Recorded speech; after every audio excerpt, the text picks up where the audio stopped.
Welcome to the Hunt Test Hobo Podcast, your place for truckside chats and insights into the retriever game. Whether you're just getting started or you're a seasoned handler, this podcast is another resource for tips, tricks, and insights from both the amateurs and professional trainers' perspectives. Each week, we'll dive into the nitty-gritty of retriever training, sharing stories of success, overcoming challenges, and forging stronger bonds with our dogs. This is the Hunt Test Hobo Podcast. I'm Chris Rudd, your host, fellow retriever enthusiast, and student of the game. Let's dive in. Welcome to another episode of the Hunt Test Hobo Podcast. Today, I'm joined by the one, the only, Clark Kennington, and his faithful sidekick in the background, Preston, who you might hear from laughing, or now he's just mad and won't say anything now that I called him the sidekick. But the sidekick is going to be running an SRS tomorrow, right? You guys both kicking it off tomorrow? Yeah, we've got an SRS tomorrow. Sidekick beat me last time, so I can't let that happen this time. Well, all I got to say, Preston, I know you're like probably like, I don't know what you guys are doing in your hotel room, but I'll just, hanging out in your hotel room. All Tyler Brenner can talk about is how awesome your dog is. So I don't know what she did, but she impressed him, and he might steal her. So be careful. She's pretty good. Yeah, he won't steal. But now that Tyler has passed his first dog that he's trained from the beginning, that wasn't his own dog. He passed Whiskey, his golden. So now he's and I kept giving him a hard time. I'm like, first of all, he like hates yellow labs and he hates chocolate labs, like as a color. He would never own one. I shouldn't say he hates them because he runs them. But he lost all his black dogs and he passed his yellow dog and he passed his Fluffy. It is Fluffy. So Hey, I sent him a little meme too now. Oh, okay. Did she get her title? Did he get his title? No, it's the first grand. Tyler's got his title. So Tyler is the queen, or well, I shouldn't say queen. He's the king of the fluffies for now. I'm sure that there's another fluffy that passed and got his title, but for now, Tyler is the fluffy king, the king of the fluffies, the fluffy king. Well, before we get too deep into this podcast, we're going to debrief about the Grand. We're going to talk about the it factor a little bit more. Clark's listened to our podcast with the two trainers that walked into a podcast, which thanks ChatGPT for giving a good name that was semi-creative that I didn't come up with. So thank you for that, Chat. So we're going to talk about that a little bit. But before we get too deep into this, I want to thank our sponsor, Purina Pro Plan, and all the folks at Purina for sponsoring this podcast and every podcast for season 2 of the Hunt Test Hobo Podcast. You might notice that if you're watching on YouTube today, I'm in full hobo fashion. I got my good old camo on, and I'm scruffy, and I'm living it up because I'm out of laundry. So that's what's going on today. So, and I heard. Be real, it's having withdrawals from not running the Grand, so you had to wear all. Yeah, but you would not believe. Okay, so for those that are listening, I went to the Grand on Friday. Oh no, I'm sorry, on Monday. It was the 4th series, and I had so many people ask me, "Why aren't you wearing camo?" And I was like, "Because I don't have to. I'm not running dogs." But like, it was weird. Like a lot of people asked me, "Why are you wearing camo?" So yes, I'm wearing this in honor of the Grand, and for all of you, I'm wearing it in tribute to all the folks that were in what flights were the ones that got beat up really good. So I'm wearing this in honor of Flight A, I, and J. You guys fought the good fight. Some of you survived. Some of you had to go home early. I'm sorry. But it was a good Grand from what I saw. And I'm just blabbing right now. So I'm going to shut up and I'm going to ask you, Clark, how was your Grand? I had a good Grand. I'm proud of the dogs that I ran this Grand. I passed 11 out of 15. I lost 2 dogs in the first series. Both are nice dogs. One of them's a Grand champion. We had 2 pinch birds as memory birds in that first series. And I had to handle him on the right bird. And he got a little nervous and backsided the other one. And that was it for him. And that's the first national event he's ever failed. But it happens sometimes like that. It doesn't make him any less of a dog. That wasn't his day. I lost 2 in the first series. I lost my best fluffy, honestly, in the second series on the water blind, Banded Water. When I looked at it, I was like, that blind doesn't look that hard. And then I lost her. I was like, whoa, wait a minute. I might need to buckle down for this gig. And then I had got another golden point out in the third on the blind. And he kind of caught me by surprise. I have notes on every dog that I run. And this particular dog has a loopy right sit every time. Like, never fail loopy right sit. And at the end of the blind, he looped left. And that wasn't in the cards for me. I was not prepared for that. And that cost Was the suction? Was the suction to the left? The suction was right. That's why it really didn't. He turned away from the sun. Wow. Yeah. So that cost him pointing out in the third, and that was just a curveball to me. That threw me completely off with him. And then ended up passing 11 of them. So I was very proud of the crew. And we ran some difficult tests. By the numbers, we didn't run what were the two hardest, it looked like. I didn't get to see them because I was running dogs all day, every day there. But it seemed like Prefert and Dive Bomb was kind of all the buzz going around, that those were the two most difficult tests. So we didn't run into that buzzsaw. So I get that straight from the get-go. Like, we were blessed to have a pretty good test draw. But still, the tests we ran were very challenging. And I made the comment to Tracy when it was over. I was like, it's good to see 4 good grand tests, because I felt like in St. Louis, the 4 tests that we saw, out of the 4 that I ran, I saw 1 true grand series, just because the water in St. Louis doesn't really give you an opportunity to do a big gnarly water setup. It just doesn't. There was 1 there in Dive Bomb, but we didn't see that. So it was nice to see 4 good quality grand tests. I felt like the judging was extremely fair. I didn't have anything happen to me particularly that I felt like was unfair. And I even had a dog in the first series that I was told to put on the bird, and like right after I was told to put him on the bird, he dug back and figured out the bird and got it.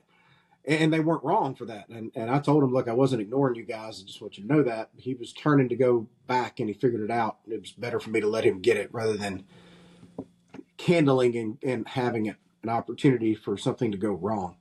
But they were not wrong. They let him hunt for a while short of that bird before they told me to put him on it. And it just happened to be right when he figured it out. And they weren't wrong in that. So I felt like everything that I saw was extremely fair, good, challenging test. Just makes me hungry to go do the next one, Yeah, absolutely. I thought that I went around and looked at a few sites, and I obviously didn't watch as many dogs as everybody else, but I felt like the ones that I looked at were like, I'm like, yep, that's a grand test. So the big question is, do you endorse another spring grand at Bong? Man, that's tough. I feel we're going back 33 years. I will stand by the fact that I don't feel like that a spring grand should require layers of clothing. I'm going to tell you, there's some mornings it was cold, and pre-grand training was miserable. We were blessed to have an amazing place to train. Thank you, Dan Erkey, for allowing us to train on his place down there at Green Acres. Dude, those grounds were phenomenal. It really helped us to prepare for this grand, but it was cold. It was wet. It sucked, but the grounds were amazing, and we had great people, so we kind of endured that. And I'm proud of the group that we pre-grand trained with, like the group that we're staying in the little house out there, little house on the prairie that Dan's got. I passed 11, Ryan passed 3, Jake passed 3, and Bill passed 6. So we had, 21 of the passes in Flight G. I don't remember how many passed in Flight G, but we had the majority of them just within our group.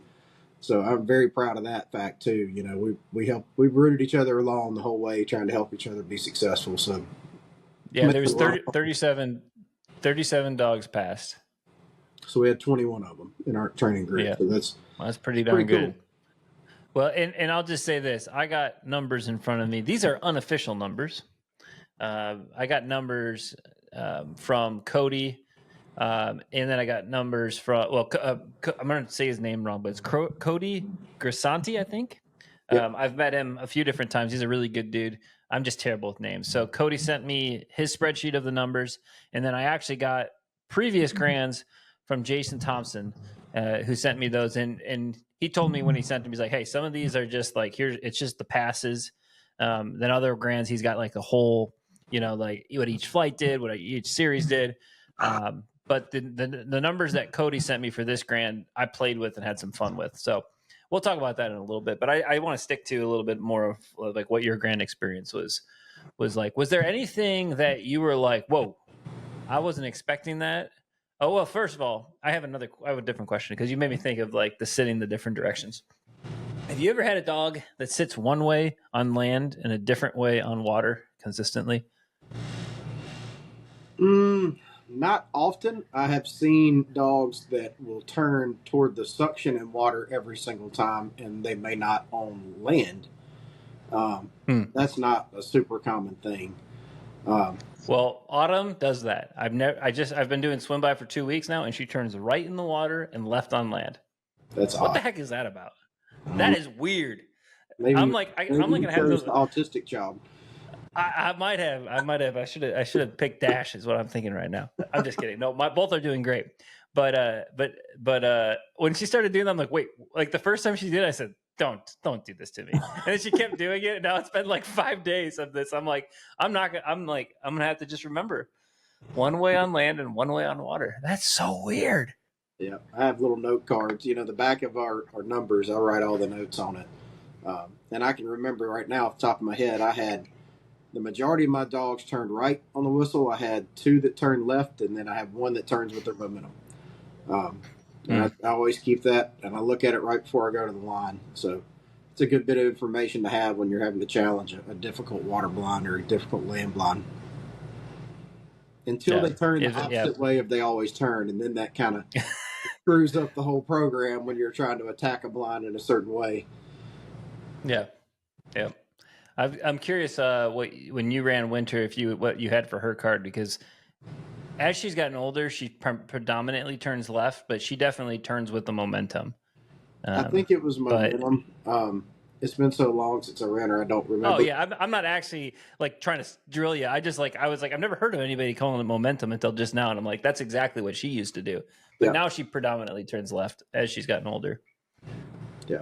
But anyway, I don't know why we're talking about it. Her only grand fail was when I run her. That's my claim to fame with her. her only fail, period, just so you know. Thanks. But thanks. First bird, man. So you guys really did good. First bird. Great, man. Great times. Oh man. Anyway, that was more about the sit, not to be about Winter, but that is pretty funny though.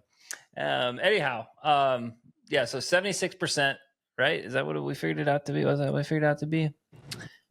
Yeah. 73%. I can't do math. I think I texted you the wrong thing too. So 73%. I mean, it can get better than that, but it doesn't often. So congratulations. That's a pretty big deal to do that many, to get that many through. Was there anything else about the Grand that felt would be good to share? I guess some of the things that come to my mind from the Grand, and we discussed it on the Q&A last night with the Hunt Test Guide, and some of the things that stick out to me, like the first series we ran Purina Land. It was a really good test. It wasn't real big, but had very well placed birds, and there was a lot of cover, especially when we ran it on day one. The 2 memory birds pitched, and they were pretty tight for a Grand.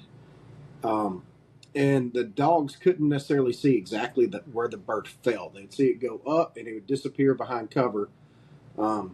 So it took me a little bit to figure that test out. Like the first dog I ran was Costa.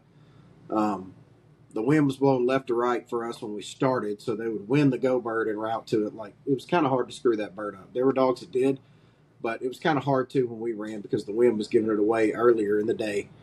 And the right bird was deceptively longer than what the dogs thought it was.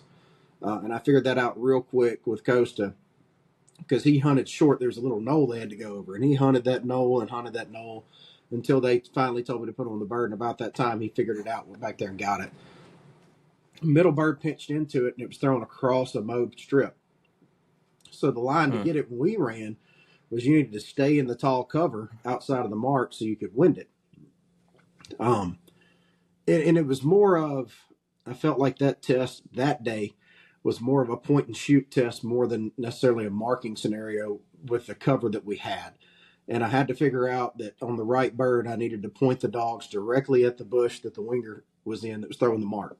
And I had to kick them off hard, because if I could get them to run straight at that bush, they would kick off of it right there at the end, and it'd put them right there in the sit cone of the bird, and there's no way they couldn't get it. But it took me a few dogs to figure that out.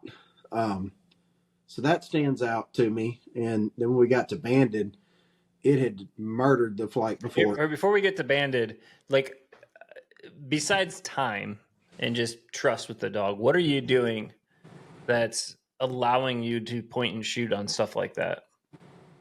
Well, all of the dogs would come back and they would look where the bird was. And all I would simply do would just be to influence them a little more right of the bird. So if they came back and looked at it, I'd say, good. I'd let them look at it for a second, and I'd say, here. And I'd just pull them over just a little bit until I got them. I knew they were looking at that bush. Now, one of the dogs I ran after that, I still had to handle it because he looked kind of where I wanted, and he was like, nah, I'm going this way. And it pushed him left. I ended up having to handle him. But it just comes with time with those dogs. I mean, especially as they get to where they run better blinds and better initial lines, they'll become to trust you more. But that was a big thing on that mark. Like, if you missed it outside, you were in trouble. There, you really couldn't recover from it if you missed it outside. Yeah. We call it, I mean, Tyler and I always say, better throw some English on there. Yeah, and really... exactly. But 3/4 of the way through the day, the wind literally switched 180 degrees and came from exactly the opposite direction. And I looked at the judge and said, that's about right. As soon as I get this thing good and figured out, now the wind's completely switched. So now, and it cost me that dog that pointed out in the third. Man, I tried to influence him the way that he needed to go, but there was such a distinct path going to that middle bird that we had made earlier for the wind that he went down that path. And earlier it would have gave him the bird. And at this point in time, it was the wrong wind for it, and I ended up having to handle him. So that could have been the difference in him passing the Grand. But that's just the way it goes sometimes. I mean, the elements change throughout the day, and sometimes it works in your favor and sometimes it doesn't. Yeah, that's interesting. That's one thing that if you haven't ever ran the Grand or heard the stories of the Grand, like it's that common saying, you don't need good luck. You just don't need bad luck. That's very true. Because like for those that are listening, I think I've said this before on the podcast, but like the Grand is like almost a defensive game. Like, how do I not put my dog in a bad situation, or how do I make sure that they give me the cast? And so you're playing like this defensive mode the whole time, like giving it some English, and you probably still do that, if you're running a competition like an SRS or a qual. But you really try to lean on the side of like, okay, how do I not do any errors? Versus like at a field trial, you're like, I got to smack this thing. And what goes along with that of not screwing up is not having bad luck. And Correct. So many environmental things can play into that. So and really like this Grand, there's a very distinct difference. And we'll look at some numbers later, that if you didn't run dive bomb and prefert, dive bomb and prefert, your chance of passing the Grand went up significantly. Doesn't mean you did, because we still had, I think the top flights that passed the most dogs were still like not a ton of, like, I think the highest was 44, to pass. So that's still not great, but then the lowest was 8%. That's a pretty big swing. Yeah, it is. And we lucked up. We didn't hit those two tests, and that's just the luck of the draw. But like last spring, man, we started on Old South Water, and that was an absolute bloodbath. I think that turned out being one of the hardest tests there at that Grand. I think we lost. Oh, by a significant amount. I looked at the numbers.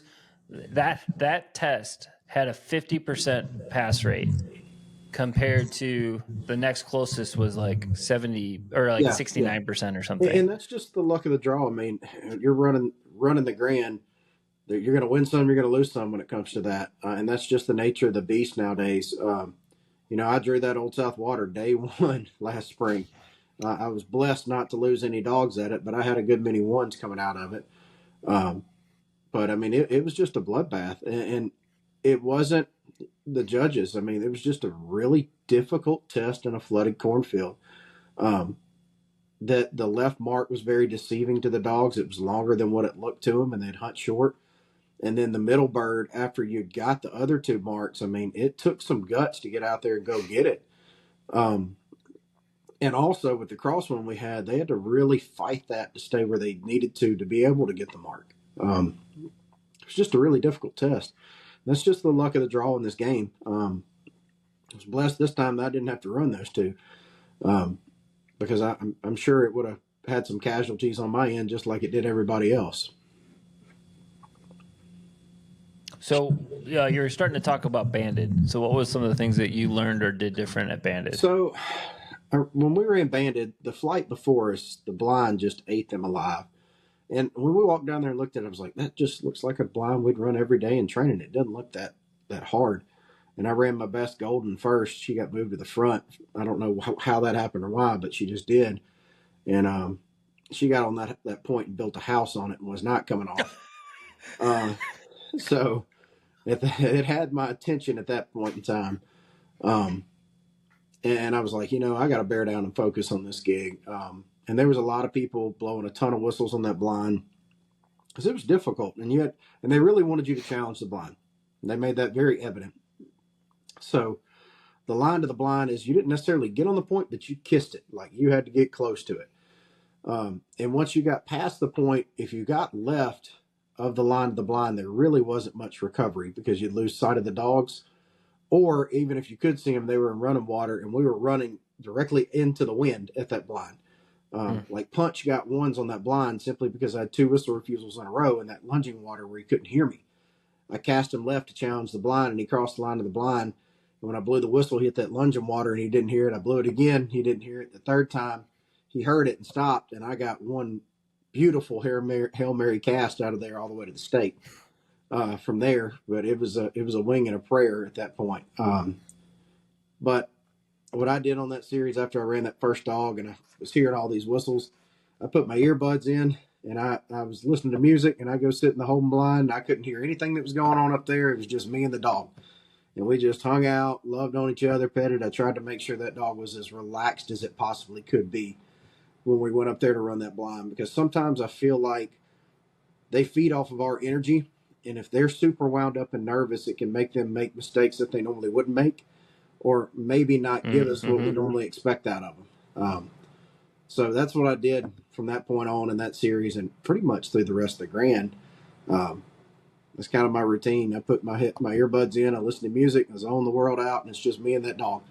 And I feel like that helps me stay grounded and focused and also keeps the dog calm as well. That's good. That's real good. That calm presence. I mean, if I watch you and Steven and some other pros, it's just like you're just like, man, I just got to go do my job, and you walk slow, and the dogs feel comfortable, and your dogs like to jump up on you and give you lots of hugs. Yeah, we did that in the home blind too. So I just feel like you got to keep them relaxed. And I had a lot of people ask me what I was listening to, and I was like, probably not what you think. I was listening to Christian music in the home blind, and they were like, why that? Kind of, to me, it keeps me grounded of like, in the grand scheme of things, this isn't the biggest thing in the world, you know what I mean? And you just focus on yourself and that dog, and you've done the best you can do, and you prepared the dog, and it's either going to happen or it's not. And if it doesn't, it's not the end of the world. It's not, the end all be all. And you gave it your all.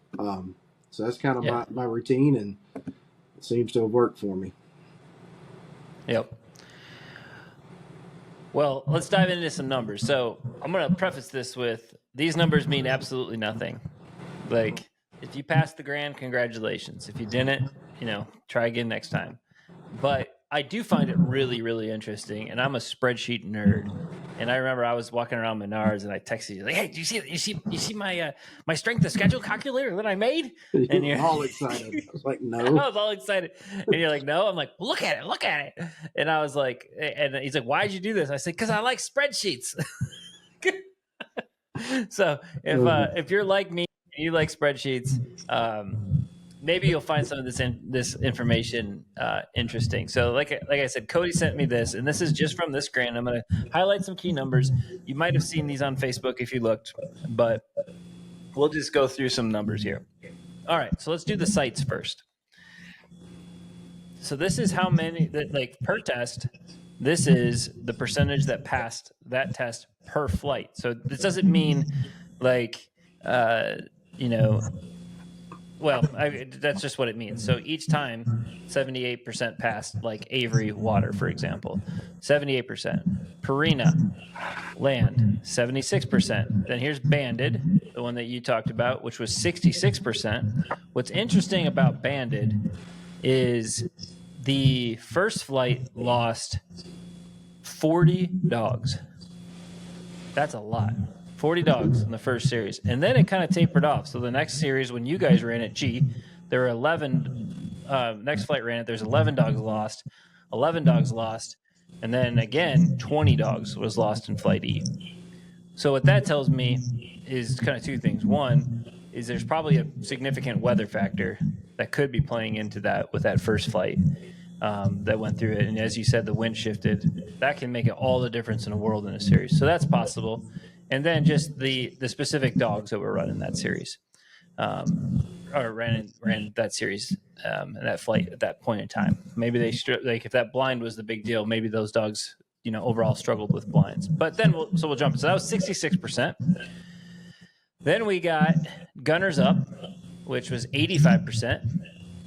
Rocket Pad Water, 73%. And then we got into the two tough ones, Prefert, which was 65%. Which is not, that's hard, but it's not terribly hard. But then you had Dive Bomb, which was 56%. Then Whistle, 87%. Huel's Oil, 68%. And then Garmin, 80%. So you'll see that those two big ones were Prefert and Dive Bomb. And then the 68 and the 66 were Banded Water and Huel's Water. Then what I did, because I'm a super nerd, is I went and tried to figure out what's the strength of schedule situation, because I was curious just based on like who had the quote unquote hardest path in the Grand. And I kind of took that from like the NFL when like I listen to a lot of football and watch a lot of football, and they always try to figure out who has the toughest strength of schedule. And so I was like, okay, who had the hardest pass? So what I did is I took those pass rates per flight, per site, and then I took each flight and added those up and then divided by 4. And so the lower the number, the harder the flight for that group. So let me jump over into that spreadsheet. Okay. So where does it go? Okay, so Flight A, they passed 11% of their dogs, which is 8 dogs, which is really tough. They had the strength of schedule of 69%, which is the lowest of the whole Grand. So technically, like based on the numbers, Flight A had the hardest Grand. So unfortunately, Dan, Tyler, and all those folks drew the short straw.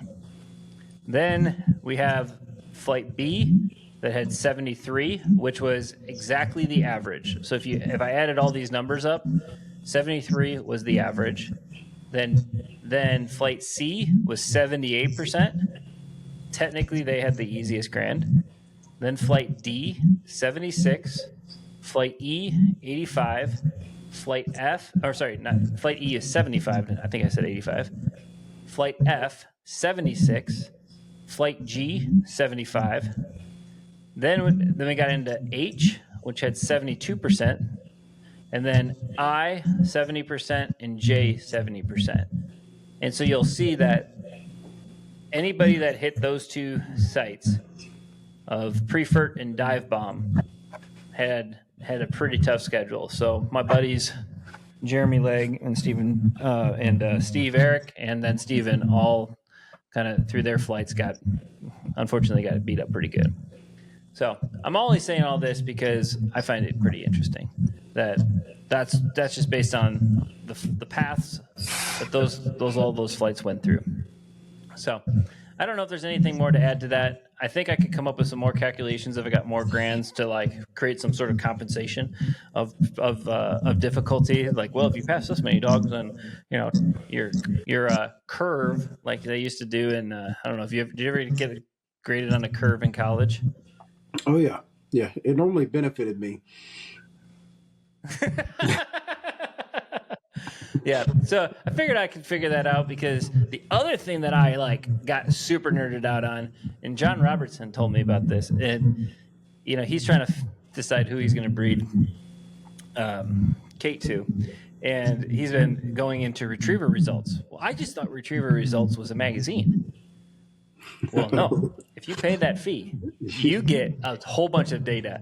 Yeah. So I bought it today, and I have been going down the rabbit trail. So if you so choose, I could tell you some other little things I learned. So I took the top 10 Derby dogs right now. And I was like, okay, who are the top 10 Derby dogs? I don't actually I didn't write their names down. But what I did was I figured out who all their sires were.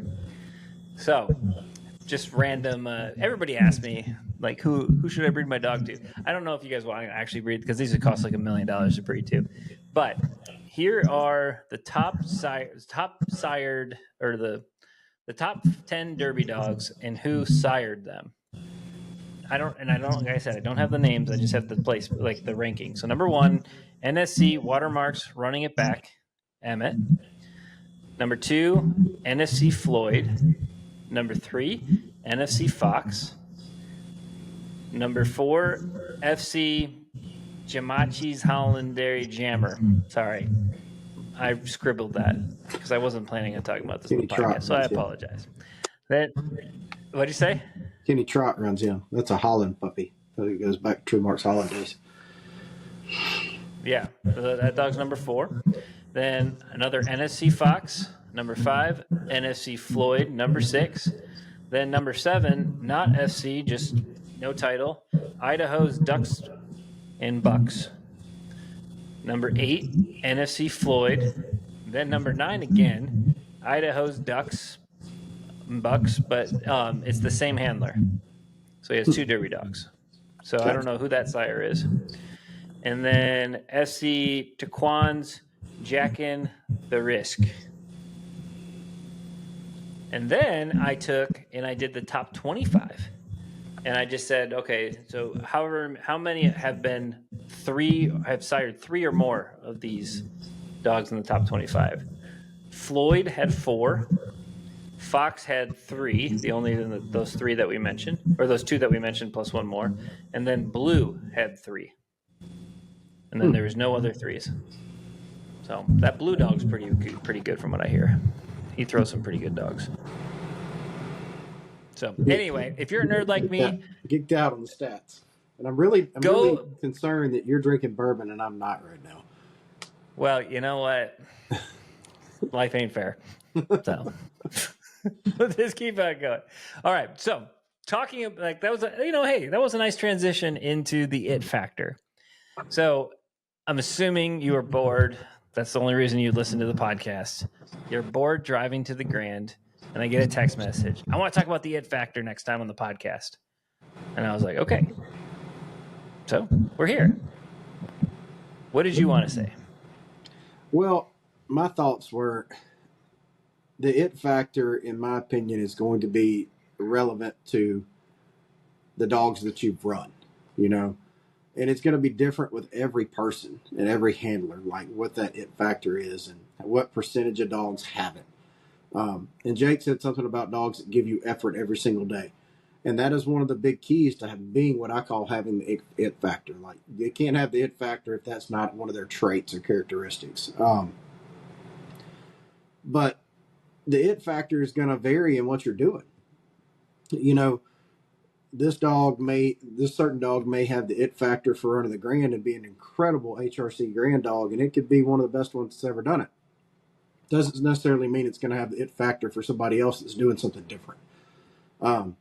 Like for me, when I look at what is the it factor, I'm comparing those dogs to dogs I've run in the past, like Trigger and Stroker and Roscoe. Dogs that have won SRSs or Crown Championships. Like an extremely well-rounded dog, and that's what I'm comparing them to. So, like for me, for a dog to have an it factor, I'm thinking it's got to be one of those that, for me, that can just go out there and win on any given weekend running an SRS. And there's a big difference between winning and passing. They're two totally different things. Mm-hmm. And winning is difficult, especially in the SRS game. And that's kind of what I look at. Like, of the dogs that I am running right now, like on my truck that just ran this Grand, I would say there's two of them that for me have the it factor, and that's Daisy and Toombs. Now, that doesn't mean that there aren't other dogs on the truck that may eventually get to that point. They're just not quite there yet. But for me, that I'm running right now, that's the two that I ran in the Grand that for me have the it factor. Like, at any point in time I walk to the line, I feel like there's nothing they're going to put in front of me that these dogs can't go do. Now, there's times they don't, but that's the case with all dogs. But to me, that's kind of what I look at is, do I feel comfortable every time I step to the line that I have an animal standing beside me that can accomplish whatever task they put in front of us? And that takes a pretty special dog to feel that way about, and you as a handler be that comfortable. Yeah. I've been thinking a lot about this ever since that conversation. And I think my definition of it factor that I was trying to communicate that I don't think I did was what, in the same sense as what I think you're saying, is that on any given weekend, that dog could win and has won. Correct. And that was kind of the thing that I was kind of trying to say is, like, I've watched so many dogs that have just kill it in training, and whether they get to the Grand or they get to a qualifier or whatever, and it's just they're never the same. Yeah. And I feel like there's just this extra little thing that can happen that if you've done it long enough, you can see that and be like, this dog has it. Yeah. And Sharon, when I was training with her one day, I was like, well, your dog looks pretty good. She says, he's very common. And that wasn't a compliment to him. He's right. Common. Common is not a compliment in the dog world. Yeah. I don't feel like if the dog's passing the Grand, it's not a common hunt test dog to pass the Grand. Mm-hmm. Correct. 100%. But it may be a common field trial dog, even if it does pass the Grand. Doesn't necessarily mean it'd be a great field trial dog, And that's kind of what I was trying to get to about the it factor is, to me, it's got to be able to do it all. Now, I've got several dogs on the trailer running that pass this Grand that they have the it factor when it comes to hunt test. I mean, they just do it, man. They're good at it. But when you flip the switch and you're asking them to do an HRC Grand setup today and tomorrow, we got to do an all-age setup in the SRS. I don't feel as comfortable or feel like they can go do that well enough to win.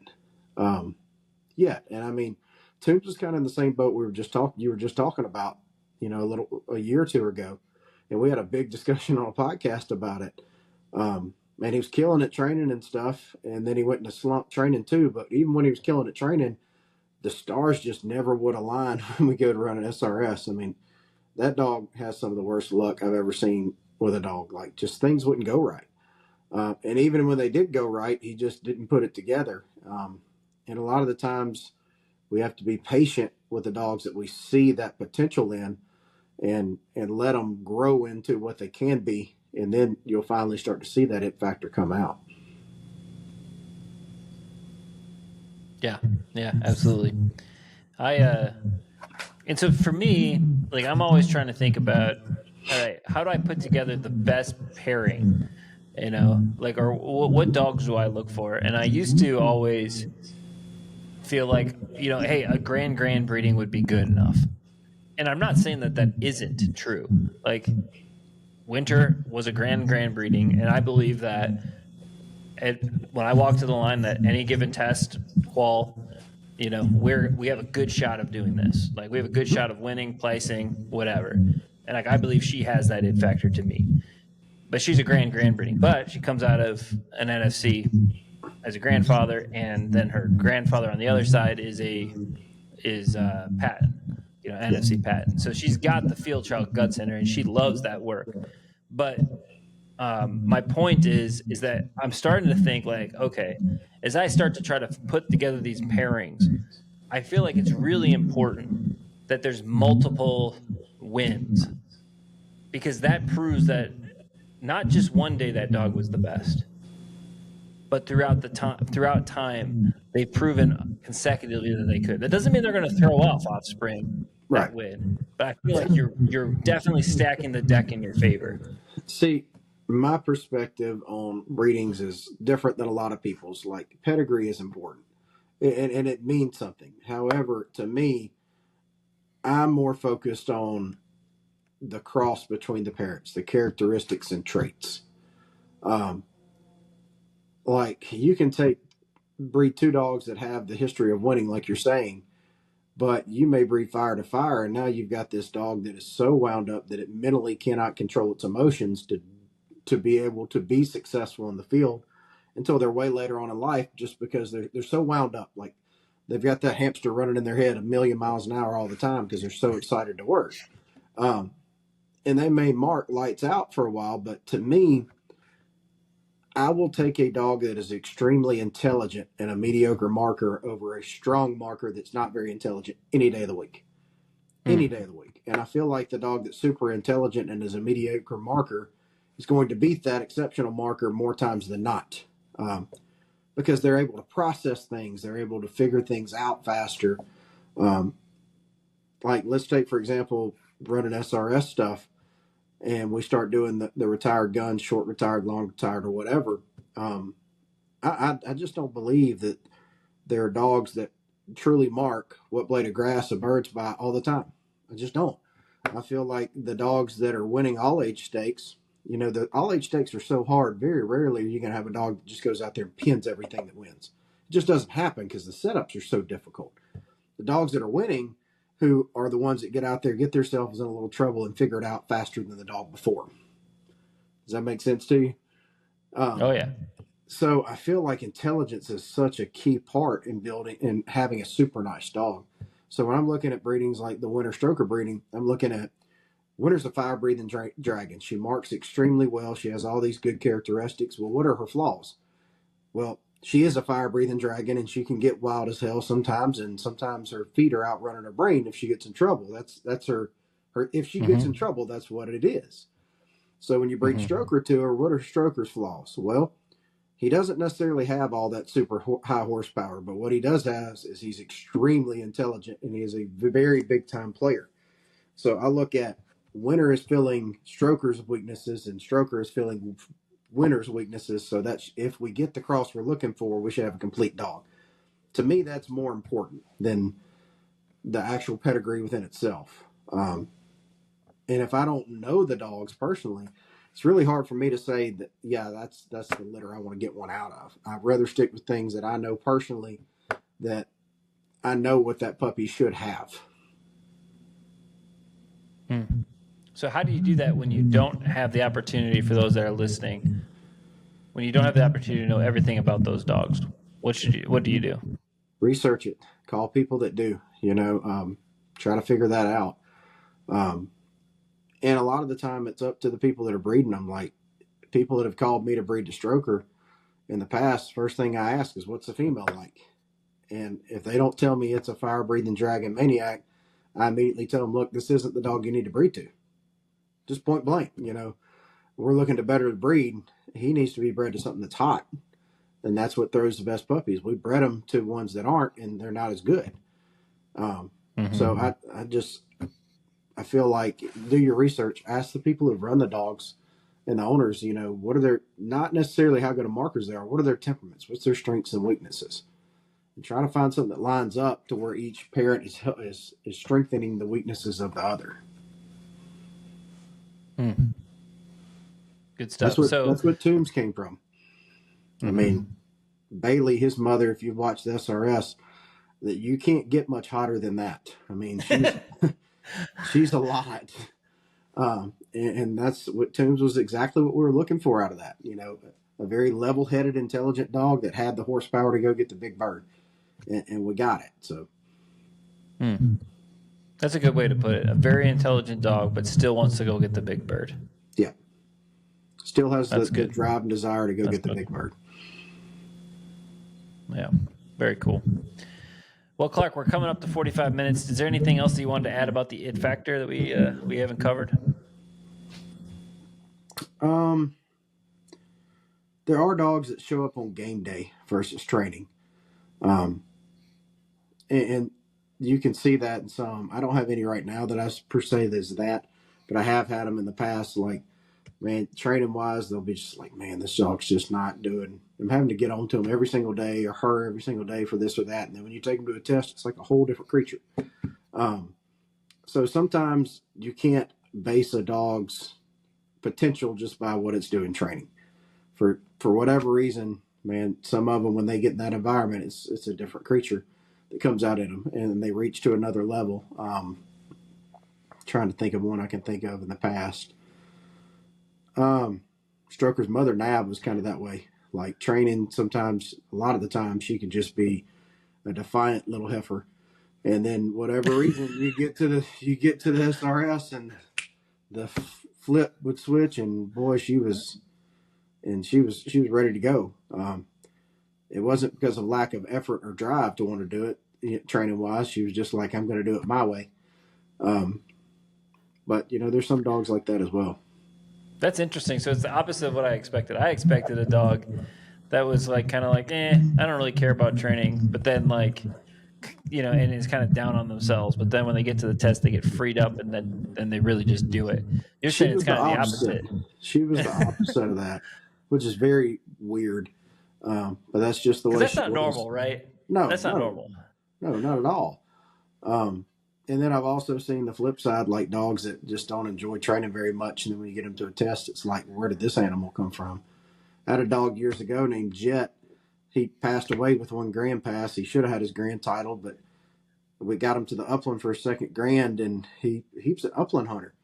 And he went in to flush this chucker, and I'll remember it like it's yesterday. The bush moved. The chucker made the bush move, and he jumped out of there and would not go back in there. And I called his owner. I was like, I don't know what happened, but he wouldn't engage the bird.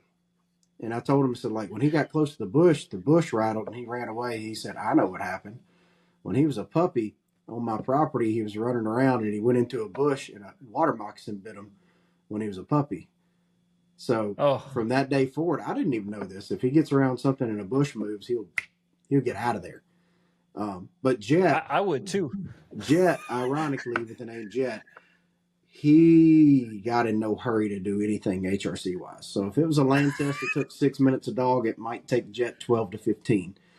He had to have had the best memory of any dog I've ever run because of how much time it took him to get from one bird to the other. But when I took him to run master test, it was a dog I've never seen before in my life. When I kicked him off on the first go bird in a master test, he kicked mud on my shirt. And he did that every master test we ever ran. He was just like a whole different creature. But when we ran HRC test, which is opposite, he would just walk out there to the birds and get them. Who knows? That's so, like, he must, like, that gun must have, like, did you start him or did somebody else have him first? No, somebody else started him.